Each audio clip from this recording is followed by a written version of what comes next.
ਰੁੱਖ ਕਰੀਏ ਯੂਰਪ ਦਾ। ਯੂਰਪ ਦੇ ਵਿੱਚ ਪਿਛਲੇ ਸਾਲ ਗਰਮੀ ਦੇ ਕਰਕੇ ਤਕਰੀਬਨ 62,000 ਮੌਤਾਂ ਹੋਈਆਂ ਨੇ ਤੇ CNN ਦੀ ਇੱਕ ਰਿਪੋਰਟ ਦੇ ਮੁਤਾਬਕ ਯੂਐਸ ਨੂੰ ਇਸ ਤੋਂ ਸਬਕ ਲੈਣਾ ਚਾਹੀਦਾ ਹੈ। ਜਿਹੜੇ ਰਿਪੋਰਟ ਦੇ ਆંકੜੇ ਨੇ ਉਹ ਬੜੇ ਹੈਰਾਨੀਜਨਕ ਤੇ ਬੜੇ ਗੰਭੀਰ ਚਿੰਤਨ ਕਰਨ ਵਾਲੇ ਨੇ, ਕਿਉਂਕਿ ਇਹਦੇ ਵਿੱਚ ਇਹਨਾਂ ਨੇ ਜਿਨ੍ਹਾਂ ਨੇ ਇਹ ਰਿਪੋਰਟ ਤਿਆਰ ਕੀਤੀ ਹੈ, ਮੈਡੀਸਨ ਜਰਨਲ ਇਹਦੇ ਵਿੱਚ ਪ੍ਰਕਾਸ਼ਿਤ ਹੋਈ ਹੈ। ਨੇਚਰ ਮੈਡੀਸਨ ਜਰਨਲ ਦੇ ਵਿੱਚ ਇੱਕ ਜਿਹੜੀ ਰਿਪੋਰਟ ਇਹਨਾਂ ਨੇ ਪ੍ਰਕਾਸ਼ਿਤ ਕੀਤੀ ਹੈ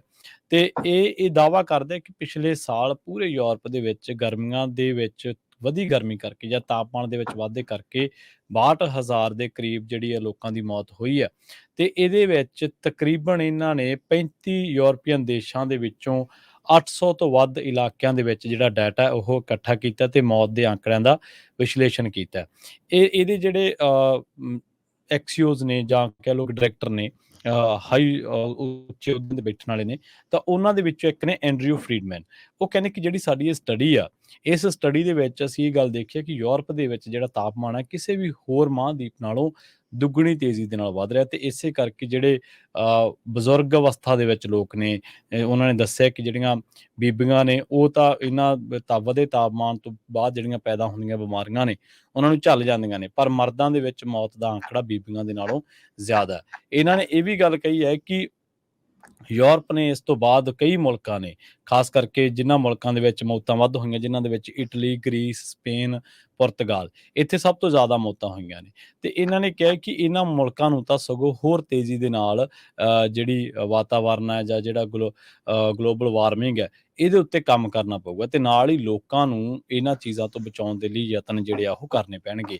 ਕਲੋਏ ਬ੍ਰੇਮੀ ਕਰੋਂਬੇ Australia the university of gross ਦੇ ਇੱਕ ਜਲਵਾਯੂ ਵਿਗਿਆਨੀ ਨੇ ਤੇ ਉਹਨਾਂ ਨੇ ਰਿਊਟਰਸ ਦੇ ਨਾਲ ਜਦੋਂ ਗੱਲਬਾਤ ਕੀਤੀ ਤਾਂ ਉਹਨਾਂ ਨੇ ਕਿਹਾ ਕਿ ਇਹ ਉਹਨਾਂ ਦੇਸ਼ਾਂ ਦੇ ਲਈ ਇੱਕ ਸੰਕੇਤ ਹੈ ਜਿਹੜੇ ਦੇਸ਼ ਹਾਲੇ ਵੀ ਗਲੋਬਲ ਵਾਰਮਿੰਗ ਨੂੰ ਸੀਰੀਅਸ ਨਹੀਂ ਲੈ ਰਹੇ। ਜਿਹੜੀ CNN ਦੀ ਰਿਪੋਰਟ ਹੈ ਉਹਦੇ ਵਿੱਚ ਉਹਨਾਂ ਨੇ ਇਹ ਦਾਅਵਾ ਕੀਤਾ ਹੈ ਕਿ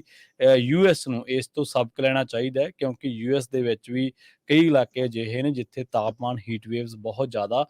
ਲੋਕਾਂ ਨੂੰ ਪ੍ਰਭਾਵਿਤ ਕਰਦੀਆਂ ਨੇ। ਨਾਲ ਹੀ ਉਹਨਾਂ ਨੇ ਇੱਕ ਗੱਲ ਹੋਰ ਕਹੀ ਹੈ ਕਿ ਇੱਥੇ